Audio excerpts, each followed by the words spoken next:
Hey guys, it's West here, and we are back again with another Summoner's War video. This one is about runes you should and shouldn't keep. I feel like this is a highly debated topic in Summoner's War, and I want to clean up some misconceptions or clear up some misconceptions that I've seen around the community in terms of what runes you should and shouldn't keep, what runes look like what, and so on and so forth. And so I'm going to pull up my wiki document here. If you're curious about the Wikipedia document that I'm using for calculating and finding out the substats and potential quality of a rune, I will have the link for that in the description. I think it's a great tool, and everyone who is curious about runes and would like to know how they roll and what your rune could be should definitely use it and get used to learning the substats for each rarity of rune, each star rating of rune, and that way it might help you better understand what runes you should and shouldn't keep. But we're going to go into that in a little bit.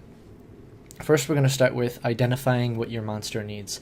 It sounds simple enough, but I feel like a lot of times when I'm checking over accounts, doing account reviews, I see monsters having stats that they have no business having, or that if they didn't have those stats and they prioritized the correct stats, their monster would be performing better. We're going to pick a unit, a very simple unit to start off with. We're going to pick a Tark, right? So Tark needs 4 things. He needs speed, crit rate, crit damage, and attack. Nothing else will benefit Tark's kit as much as those stats. Having HP, okay, sometimes it's nice to have a little bit of HP on Tark so that Tark can have a little bit more survivability, but that shouldn't be a concern, as Tark is mainly used for speed teams, namely speed dragons, and in order to do what he needs to do, he needs to have a lot of speed, a lot of crit rate, a lot of crit damage, and then as much attack as you could stack on after those other stats. And so as a result of needing only those stats, it is a little bit easier to build Tark, since those are the only 4 things you're looking for. Some units require all of the stats or some combination of all of the stats in order to do everything you want them to do. And you can even see my Tark is inefficiently runed, as there's 24% crit rate, 24% accuracy on there. You could see the attack isn't as high as it should be, but the speed is okay for a Fatal Blade set.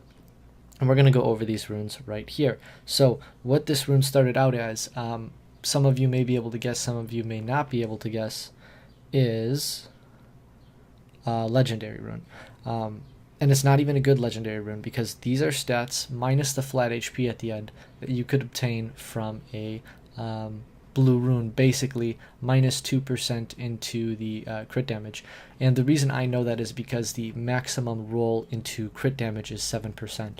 So if you, at 6 star, of course, at 6 star, at 5 star it goes lower. We'll talk about that in a little bit. So 7% is the maximum roll at a 6-star rune. So in a slot 2 rune, if it started with 5% defense and 7% crit damage, and then it rolled into crit damage 2 times for max rolls, that would be a total of 21% crit damage, and we'd have a rune very similar to this. And then 8% is a max roll into attack, so we could have gotten that as well. And so you can see this is actually not a very good rune, mostly used because it is a speed slot 2 and it has a lot of crit damage, and those were the things that I needed for that particular rune slot. The next runes, speed, crit rate, crit damage, and you'll see that it's a recurring theme on all of his runes, some mixture of all of those stats. But what I want to talk about is, I want to go back to this rune because the starting stats on the rune may not sound that good. Defense and crit damage on a fatal slot 2 speed, but you have to think about what the rune can be rather than what the rune particularly is. And so for this unit, like I said, we are looking for speed, crit rate, crit damage, and attack. So it's a fatal set already, right? Which means that we're working toward a fatal set total on Tark, so we could have that attack percent bonus for having a fatal set, the 35%.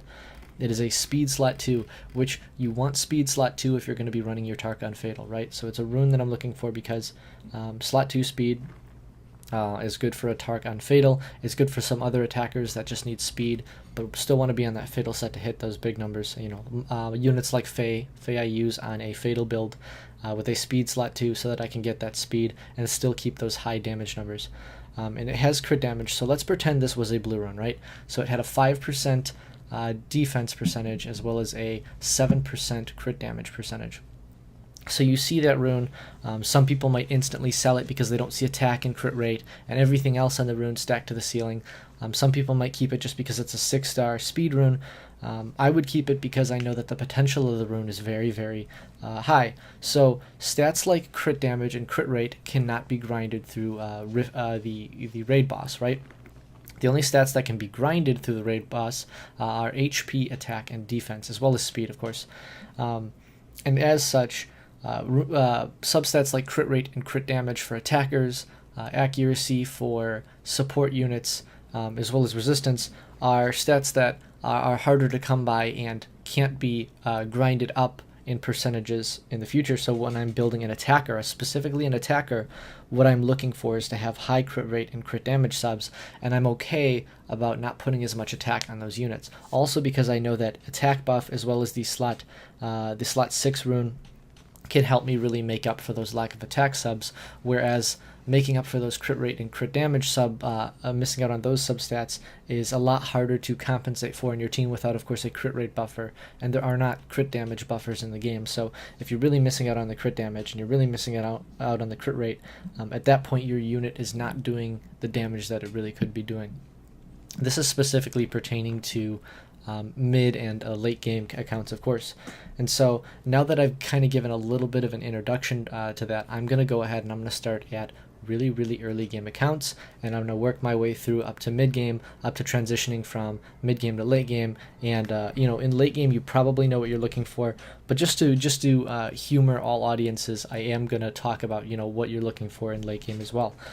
So when you're starting out the game, you're going and you're clearing these scenario modes, which of course at different difficulties will drop different rune qualities.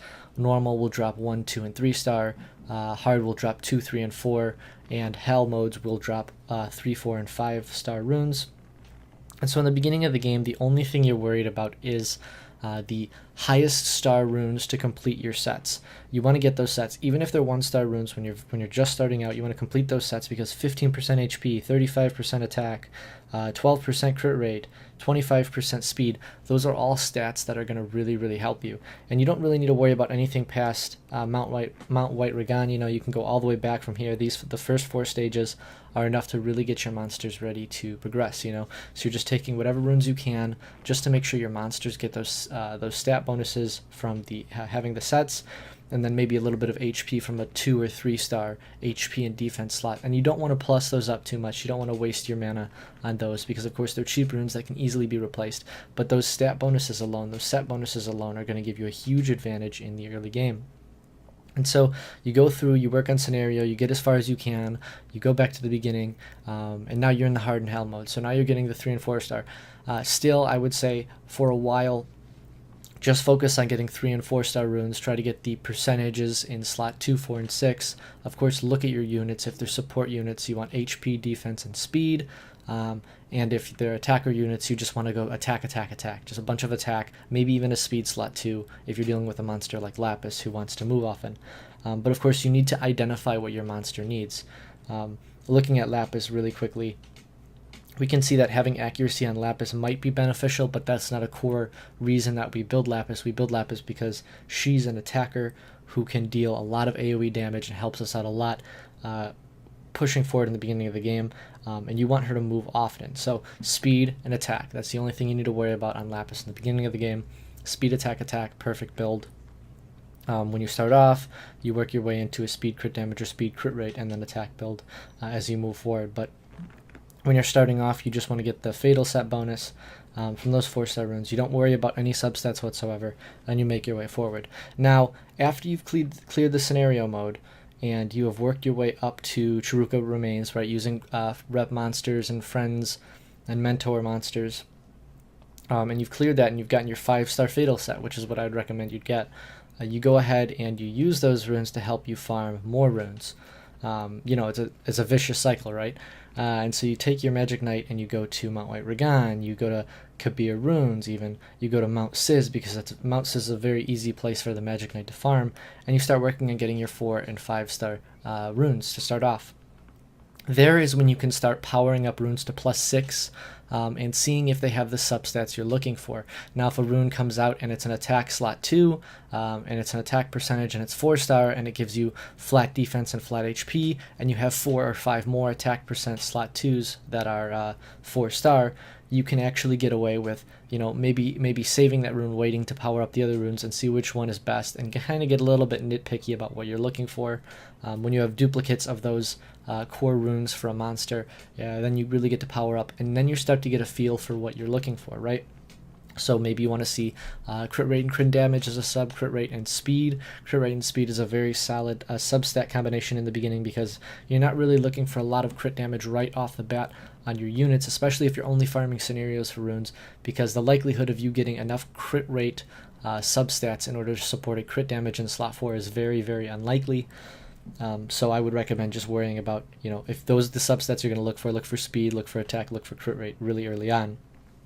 And that's because in the very beginning, you know, you're not going to find those high crit rate, crit damage percentage combinations for your attack monsters, and you're not going to find the runes you need to support that crit damage in slot 4. You may get lucky. I could be wrong. You may get lucky when you're progressing, but as a rule of thumb, it's better to start with crit rate and then work your way to crit damage as you move forward. So also with supports, just look for speed, HP, and defense. Don't force the accuracy too much in the beginning. If you really need accuracy on a monster, and you think that your build can support it, and you're not going to sacrifice too much HP and defense, you can worry about an accuracy in slot 6. Just get a 4 or 5-star accuracy slot 6 to help you work forward. But I wouldn't stress that too much, as in the beginning it's about your monsters surviving.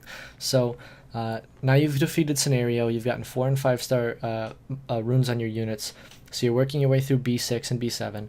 B6 is when you finally start getting 3, 4, and 5-star runes that have substats. So you'll see those blue runes. I really hope I have some in here that I can give as examples, because there's some 4-star. Here's one. There's some 5-star blue runes that you can get that would be fairly decent. So this I've kept as an example rune. So you're finally working to a point where you want to put a crit damage slot 4 on your Lapis or whatever other damage dealer you're using, but you still want to use them in your Giants team. Well, since Lapis is a multi-hitter, and you have to recognize that when you're building your team compositions, that Lapis is more susceptible to taking damage from the Giants boss, because any multi-hits on the Giant will cause it to revenge more frequently than as opposed to a unit that only hits 1 time per turn rotation. And so when Lapis attacks, and attacks as often as she does with as many hits as she does, she's got a very good likelihood of getting hit in response. And so, although Fatal Blade will allow you to have more crit rate and do more damage, a Fatal Energy build will allow you to get that HP bonus that may allow Lapis to survive longer in the boss stages. Also, having the self-heal on her kit, we can see that having the extra HP means that she's got a larger HP pool to take damage from, and more potential to heal back up with her 3rd skill and retain some of that tankiness, so that she has a little bit more survivability. All in the meantime, well, having this energy bonus and giving us a crit damage in slot 4. So this was a blue rune as well. You can see if we go to the reappraisal page, you could also tell because of the way that the substats rolled. On a 5-star rune, the highest a crit rate substat can be is 5%, and the highest an HP sub can be is 7%. So you could see it started with a max roll into HP and a max roll into crit rate. It rolled a 4% into crit rate, and it rolled a 7% into HP, which is a max roll in HP, and a 1 less than max roll in crit rate. So it's a fairly well rolling rune, and early on in the game, this may be the difference between your Lapis having survivability and damage output, versus the blade rune you may be put there, or the white rune with no real substats that you'd put there. So as you progress, don't always get caught up on the set of a rune, and try to look for the advantages of different types of rune sets as it pertains to that particular monster. This all comes around to identifying what your monster needs and what your monster's good at. The next monster we're going to talk about, I'm going to pick another common monster, is Shannon. So with Shannon's kit, she is fairly quick for when it comes to starting monsters. For a 2-star monster, she's fairly fast, 111 speed. Of course, any monster above 105, I would start to say, is starting to get quick. Any monster in 110, it's going to get a lot of benefit from a swift set, because of course swift set scales based off of the base speed of your monster, or the speed that the monster starts at, which in Shannon's case is 111. So Shannon can get a huge lead from having a swift set. So we can go through her skills. We see she has a glancing. We see she has a attack speed slow that's AoE, and she has this buff. Now, we can identify that the things that Shannon's good at is going to be buffing, of course, because you're not going to have many attack buff and defense buffers in the beginning of the game to choose from, especially not that are wind, and that can help you in your Giants team. And so as you're progressing, of course, you're going to want to stick toward wind monsters, preferably, since they will have a higher survival chance in Giants. And so Shannon is a good example because she's probably going to be your first attack buff and defense buffer for Giants. Giants B10 even further in the game, and TOA if you plan to use her there. So we can identify that she's got a high base speed, and we see she has a fairly low base HP stat at 5-star. And you're probably not going to want a 6-star your Shannon, just because there's better units you can 6-star, units that are going to be used for the rest of the game, units like attackers that need the survivability and the damage output and are going to help you farm for other 6-stars, units that are going to have more impact on your overall progression and their overall survivability. And since Shannon is a wind monster, we can get away with worrying a little bit more about runes and a little bit less about getting her to 6-star, as she's less likely to get hit with crits from the Giants boss in the water stages, of course, and she's going to have naturally more survivability. So what we want to look for in runes is we want to look for HP, defense, and of course lots and lots of speed, so that we could constantly get her to put up her attack and defense buff to give the rest of our team survivability. Now accuracy is definitely something in this scenario that is optional. Now if you want to put accuracy on your Shannon, that is definitely going to improve your teams, as it is going to make the Giants boss, or wherever you use her, it's going to make that monster glance or have a higher chance of glancing, which means even more damage reduction for your team. In addition to that, defense buff is going to provide a lot. So you can put that, you can put accuracy on Shannon, but you have to recognize that the most important thing Shannon does, and the thing that you always want Shannon to do regardless of anything else, is to provide that attack and defense buff. And if Shannon is extremely slow, or extremely weak, she's not going to be able to provide the buff, because either she will not get a turn in time, or she will be dead and unable to put that on. And so you're going to see that the most important thing on Shannon is speed, HP, and defense, and then accuracy is an extra substat. Now if we go and we look at a monster like Belladine, the runes we're going to be looking for in Belladine are going to have to include accuracy, because there's a decent likelihood that your primary defense breaker in your first Giants team, in your first whatever team that you build when you're starting to move through Summoner's War, is going to be Belladine. Now Belladine is a healer, which is a very, very important reason why everyone uses Bella, and why Bella is such a great monster when you're starting off. But we also have that defense break on the first skill, which is the most consistent defense break you can really look for early on in the game, and paired with a heal and a strip on the second skill is going to be really, really great. So you can see that you want Belladine to heal as often as possible. And just like Shannon wants to put up the buff as much as possible, you're going to see you really, really, really want speed on Bella, so that you could get off as many heals as possible. But since Belladine does provide that defense break, which could be the difference between you winning or losing a run in Giants, you are going to want to prioritize accuracy a little bit higher on that list. It may mean you sacrifice a little bit of HP or a little bit of defense. Of course, you don't want to give up too much in order to maintain your survivability, because of course if Bella is dead, Bella will not be able to heal or defense break or strip. But you're going to have accuracy as somewhere on that priority list if you want any chance of stripping the beneficial effects from the boss or applying that defense break. And I'm using these monsters in particular as examples because these monsters are going to be monsters that I feel like most people will be familiar with, most people are going to see starting off in their game and in their progression. And I know I've talked a lot about monsters in specific. This does definitely have to pertain to runes, because this has to do with rune priority.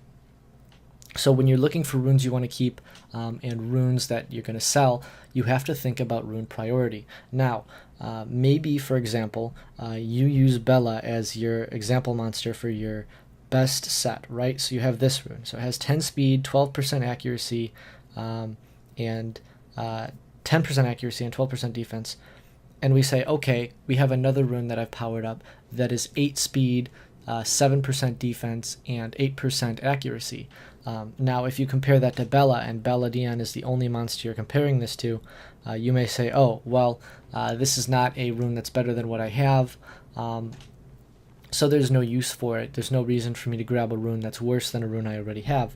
But you don't know if Shannon's slot 5 is worse than that. Maybe Shannon's slot 5 is far worse, or it has almost no substats, and so you have to keep in mind not only the best runes you have, but also the lowest quality of runes you can put on your monsters and still be usable with. Just because it's not an upgrade for one monster doesn't mean it doesn't allow you to use another monster. And when you're worrying about rune priority, you always want to keep in mind like what monsters have some of your worst runes, what slots you want to be looking for. I feel that on accounts where you have too many monsters to keep track of, or if you're having any trouble trying to keep track of what monsters and what runes you're looking for, it always helps to write them down on a piece of paper and have that nearby, or have it folded up. Maybe have a note document in your phone or on your computer, in order for you to keep in mind what you're really looking for in terms of getting runes. And you saw there, these have the core stats that I'm looking for on a rune. This happens to be a 5-star legendary rune. It's not a great rune to give examples on. So I want to go through and I want to talk about some really good blue runes. So rare runes with only 2 substats. Oftentimes when you're farming through Giants B7, Giants B8, even all the way up into Giants B10, you're going to see a lot of blue runes. And it's really easy to disregard them and say that they aren't great for whatever reason. It's not a legendary 6-star rune with attack, crit rate, crit damage, and speed on it, or speed, accuracy, defense, HP on it with built-in resistance. It's not a godlike rune, but that doesn't mean it doesn't have potential to really progress your account. Especially since those runes make up a majority of my best monsters rune sets on my account. So Faye, I think this is a great example. I believe this is a blue rune. Yes, this was a blue rune.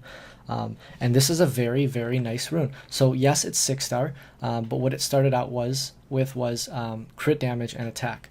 And like I said earlier, for attack monsters, you do want to prioritize crit rate and crit damage, as they are substats that you can't make up as easily as things like attack or HP, just because even with a slot 4 crit rate or crit damage, it's a lot harder to get the stat requirements you're looking for on your monsters if you don't have them in substats on other parts of your rune build. So, for example, if you don't have enough crit rate, if you have 12% or whatever, plus 12%, so you only have 27% crit rate on your monster, it doesn't matter if you have 800% crit damage, it's not going to do anything. So your other substats have to pair well with the runes you have. And so, at a first glance, crit damage and attack might not look super appealing to some people. I know some people can recognize that has potential to be an amazing rune. Others may not. Others might say, oh, well, there's no crit rate. Oh, well, there's no accuracy, there's no HP, or whatever else they were looking for on that rune in particular. But you have to keep in mind what this rune can turn into. And so I believe this had a base stat of 5% or 6% crit damage, and then at minimum rolled, and then 5% rolled into crit damage or something of that sort. But even still, 15% crit damage and 6% attack at +6 still leaves a lot of potential for the rune. Now, let's talk about what the rune could have been. So, if it started off at 5% crit damage, which we will assume in this scenario that it did, 5% crit damage and 6% attack on a 6-star speed, slot 2, since it's 6-star, we can assume that the maximum rolls we can see from attack is 8%, and the maximum we can see from crit damage is 7%, and so it could hypothetically be an 18% crit damage rune with 6% attack. It could be any combination of the rolls going either way into the substats. what you should also keep in mind is the minimum rolls that it could be into those substats. So you'll see the minimum rolls for crit damage are 4%, so it could have hypothetically been a 13% crit damage rune, or maybe it rolled poorly into attack 2 times, and then you ended up with a 16% attack on your rune, you know, however it could have rolled. And you can see that it actually rolled pretty poorly given the substats into crit damage. It could have rolled a lot better than it did, but the way it rolled still turned out well. After that, you think about the additional substats it can roll into. Think about both the minimum and the maximum rolls, and when you roll, of course, you're always hoping for the substats you're looking for, and it did, in this scenario, roll into crit rate, which was great. It was a max roll and a crit rate, and the final roll was into resistance. Of course, we would have much rather have had HP or defense or even accuracy, but we got resistance, and it has, you know, 15% crit damage, 6% crit rate, and 6% attack is a very good rune. For me, I'm in mid game. I'm at the point where I have a Speed Dragons B10 team, Speed Giants B10 team. Both teams have hit 1 minute times, and these are still runes that are really, really valuable to me. And so keeping in mind stuff like this is really important for you guys, especially if you're not as far in the game as I am, or maybe if you're even further and maybe your rune priority is not as high. So we'll talk about some other runes. We'll find a support-based rune, because I am absolutely positive that some of my fastest runes are actually blue runes. So this rune right here, I believe, no, so this was a purple rune. What are we? This rune, here's a rare rune, and again, this is a 6-star rune, because for me, those are the kind of runes I look for in blue.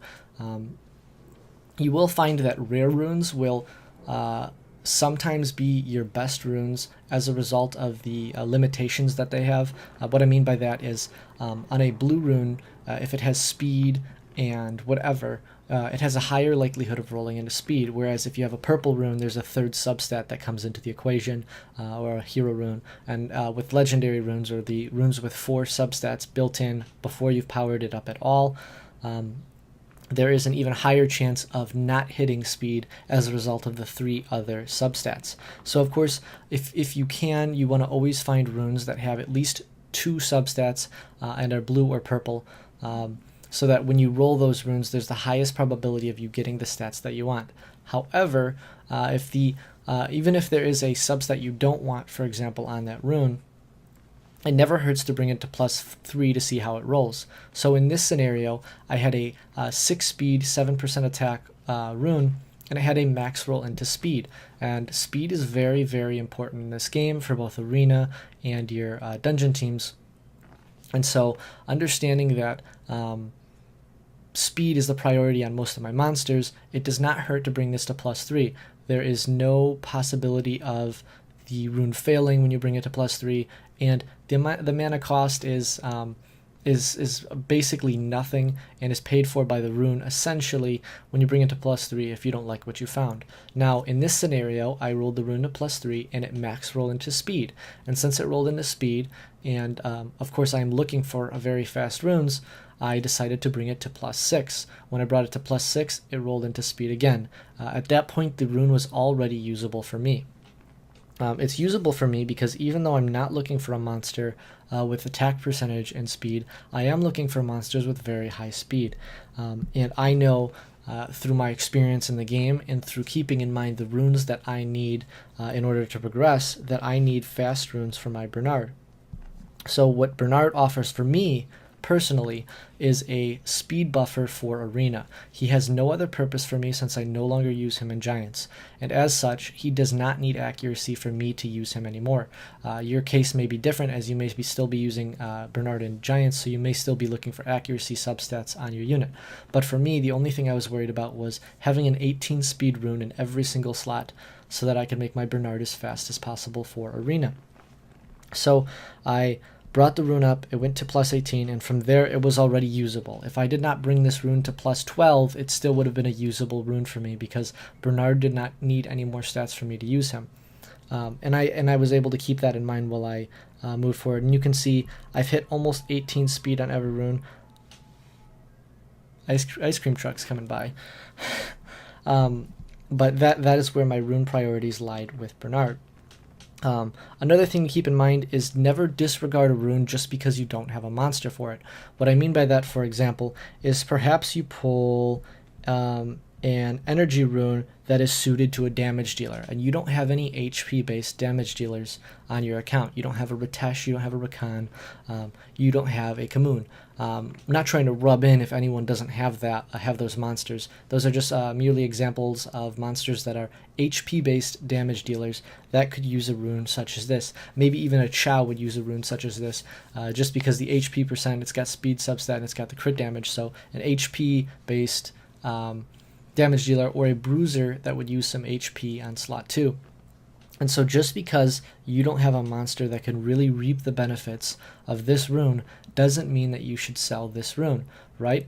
I know that mana's tight in the game and you always are selling things to get mana, but it's better to stay safe and keep the rune for a potential monster later than to sell it. Now, while I do say to keep runes, if you're not completely sure about whether or not you're going to use it for a monster or whether or not you have a monster to use it for, at the same time you have to find the sweet spot where you're not hoarding runes. When you get to the point where you're hoarding runes, or if you're hitting your max rune capacity very frequently, there's a good likelihood that you are keeping runes that you shouldn't be. So a good thing to keep in mind, I have provided the Wikipedia link in the description below for the rune maximum and minimum substats, is when you're getting to a point where you have plenty of runes, you can start to be really, really nitpicky.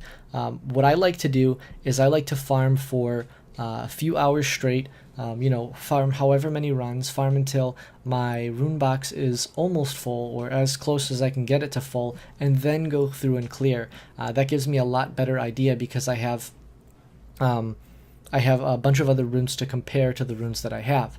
And when you're not just selling on the spot because you want to get your mana and you want to get your everything over with, you're having a chance to compare runes to other runes. And when you see runes side by side, you will see a clear difference between the quality of runes and the types of substats you've gotten on your runes. And the comparison between the two runes will give you a better idea of what runes are keepable, what runes are better than others, and what runes are just kind of a waste of your time overall. And so it never hurts to stockpile runes, but then make sure you go and clear them afterward, because of course you don't want to be wasting any potential mana you could have to power up the runes that you need to power up because they're good runes. A good example of this was a while back when I was farming through giants. I was really stockpiling runes, and it had been like a month before I'd really gone through my rune box, and I went through and I found a bunch of swift damage dealer runes just lying in my box. And this was because at the time I was not building any damage dealers on my teams with swift damage dealer sets, and so as such I just had the runes lying around there. And it's a really nice surprise to yourself when you've kept those runes that you know are good, even though you don't have units that could really utilize them right now. And so keeping those better runes that don't necessarily compare to the units that you have or can't be used at this very moment can really, really benefit your progression later in the game, and really make a huge difference on how everything plays out. Now, there are always going to be awkward runes, but I think you should always err on the side of, I will find another rune to counterbalance this rune. What I mean by that is I know some people have pulled runes that have attack and crit damage, but no crit rate on the rune. So they have like a 25% crit damage rune that's a really insane rune, but they don't have crit rate on it, and so they're worried about using the rune. Well, in the same way that you can have a rune that has a ridiculous amount of crit rate or crit damage, like for example this rune has no crit rate, you can counterbalance it with another rune that has a lot of crit rate and a disproportional amount of crit damage on it. I say disproportional because I have a general rule of thumb when it comes to damage dealers. The amount of crit rate and crit damage, if you were to add up the two percentages per rune that I like to look for, discluding the slot 4 rune, and we'll talk about that in a moment, is 23%. I'd like to see 10% crit rate and 13 or more % crit damage on all of my runes, ideally, as an average on runes, because for a damage dealer that provides the most. And I'll explain this here Because let's say we have Amir, for example. And Amir's not a perfect example because he does have built-in crit rate from when he awakens. And so maybe we'll pick another unit, right? We'll pick Rakan because Rakan is at 15% crit rate. And my Rakan is very, very poorly built. So you should not take much from this build. But take something from the example because if you have 10% crit rate per rune, you have ideally all your runes have crit rate on them. So that's 60% crit rate. You add the 15% base crit rate on your unit, that's 75%. Say you have one blade set because they're a damage dealer unit. That's an additional 12% crit rate. If you did not keep up with the math, then that is an 87% crit rate rune. I know I'm moving really, really quickly. I just really have a lot of information to give out, and I don't want to take up any more time from your farming than I am right now.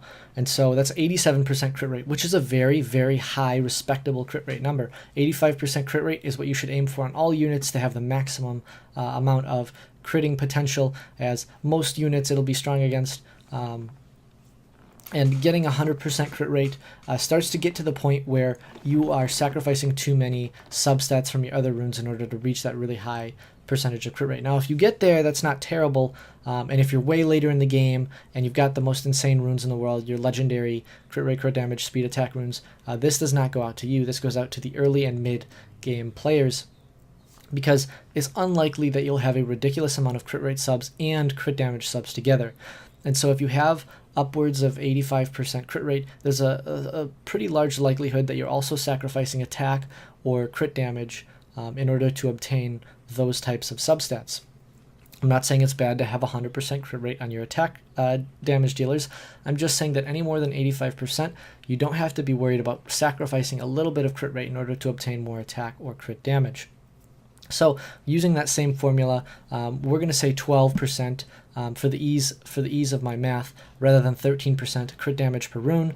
So we have 5 runes, and I say that because slot 4 is, I'm assuming in this scenario for a damage dealer we're using, and in my scenario, Rakan, I do like crit damage on slot 4 on him, so we would put crit damage in slot 4, which means that the 12% crit damage subs could only be on 5 other runes, because you can't have a crit damage sub on a crit damage main slot rune. And so 5 times 12 is 60%. You can see we have the same amount of crit damage as we have crit rate as a result of subs, and that's not including the slot 4. So in addition to the 50% that starts on the monster, we get 60% from our subs, which is 110%.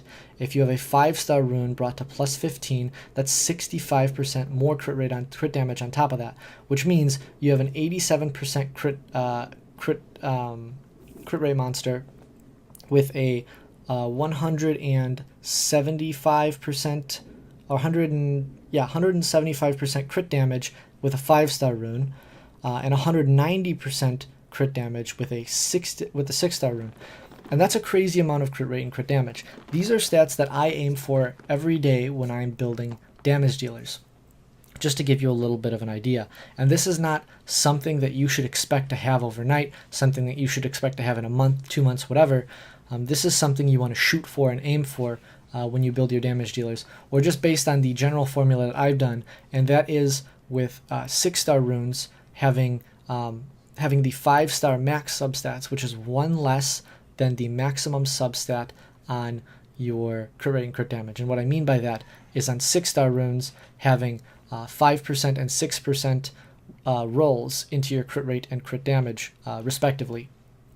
And so aiming for 10% crit rate and 12% crit damage on all your damage dealer runes is going to lead you to having a very, very powerful unit, as long as, of course, you do hit those minimums like the 85% crit rate before you worry too much about crit damage, or at least having above 70% crit rate before you start sinking too much of your stats into crit damage. So, and that talks specifically about attackers. Like I said earlier, the same rule can be applied to your support monsters. Pharaoh's not a good example here. We'll talk about him later. You guys did just see a sneak peek of the next Crush Cookie episode with that Veramos.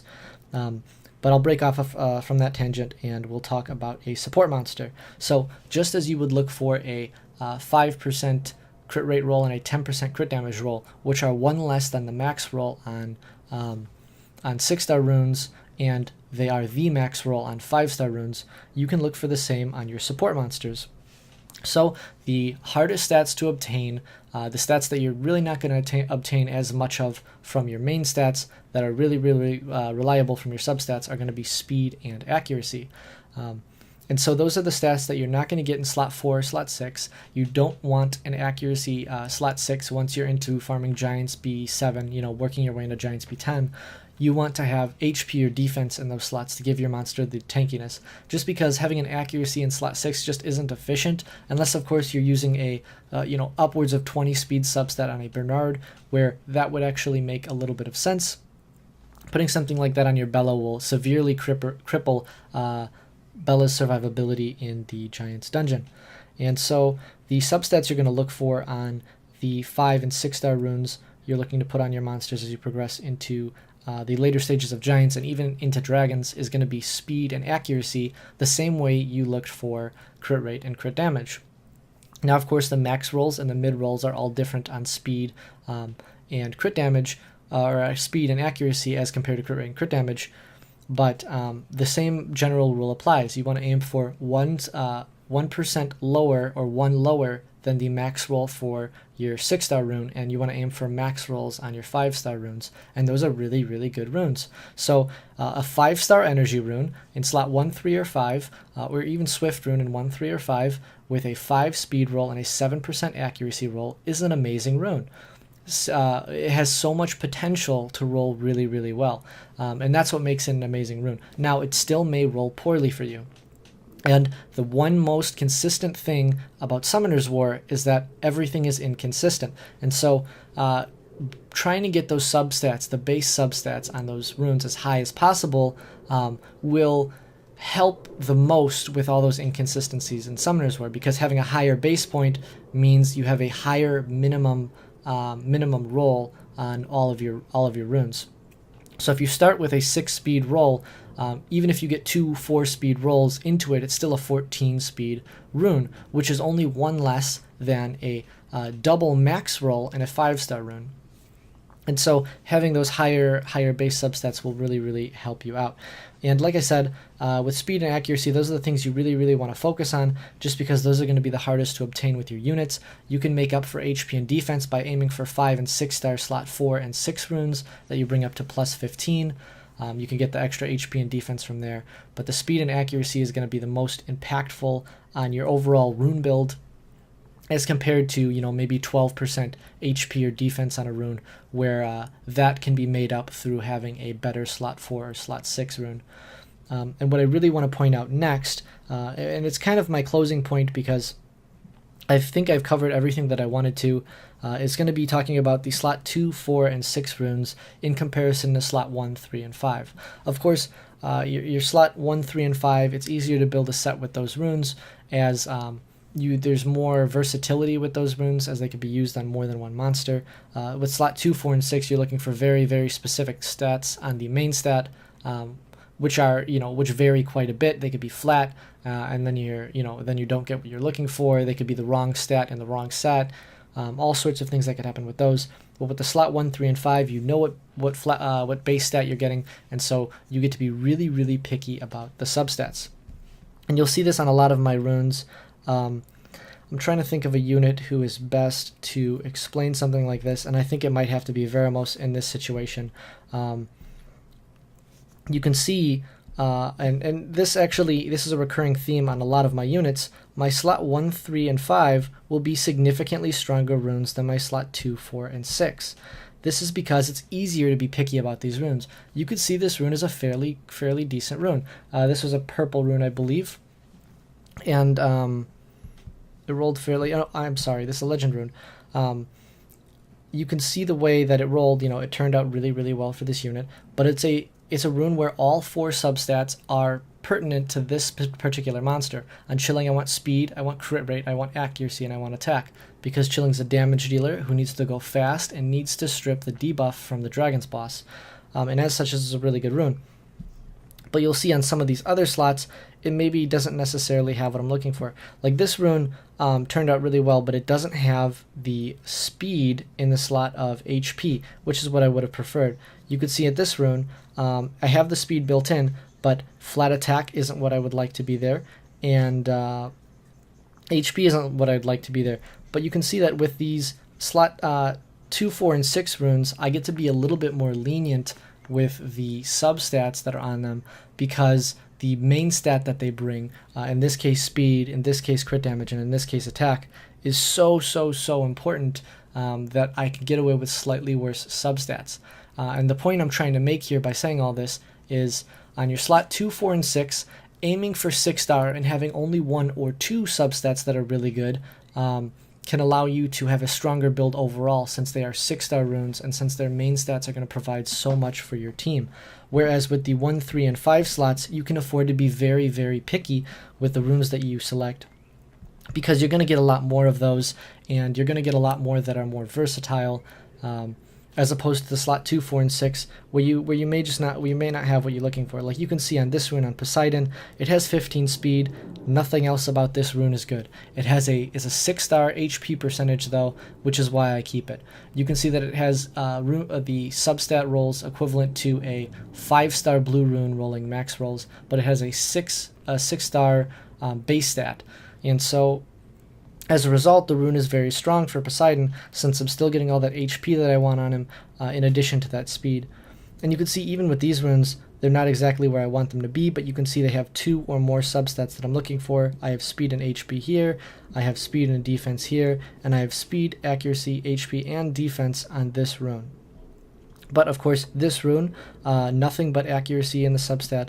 And I think you may start to get my point here, where I'm trying to say that when you're looking for runes, don't be afraid to be picky about your 1, 3, and 5 slots, but think very carefully about your 2, 4, and 6 slots. Sometimes that main stat may be a lot more impactful than being worried about the substats that it has, and so that even if it has only one substat that you really like on the rune, it might still be a great rune. And I am looking for a very particular rune. I believe, it was on the Lapis right here. And so this Lapis build isn't great, but you can see that I'm using this rune because it has the core elements that I want for Lapis. It has the crit damage, but not a lot, and it has accuracy, which is okay, but it has the 6-star element of attack percentage, which is really why I kept this rune, in addition, of course, to its blade set. Now, when you're picking up runes, like I said, you want to aim for the highest base substats as possible, and you want to always keep in mind what your units are looking for. And even if you get a rune that isn't necessarily great for a unit that you have currently, if it is a good rune, or a rune with great rolls, and it is a 6-star rune, you should never be afraid of keeping it and saving it for later. Now, as it pertains to legendary runes, certain legendary runes at 5-star are good, but just because it's legendary doesn't necessarily mean it's going to outvalue a 6-star blue rune.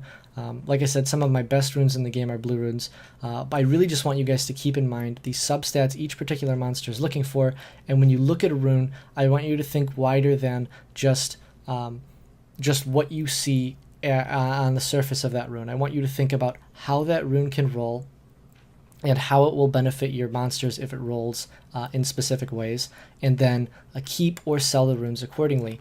This rune isn't as much pertaining to this video, is not pertaining specifically to certain types of runes, very specific sets and all that.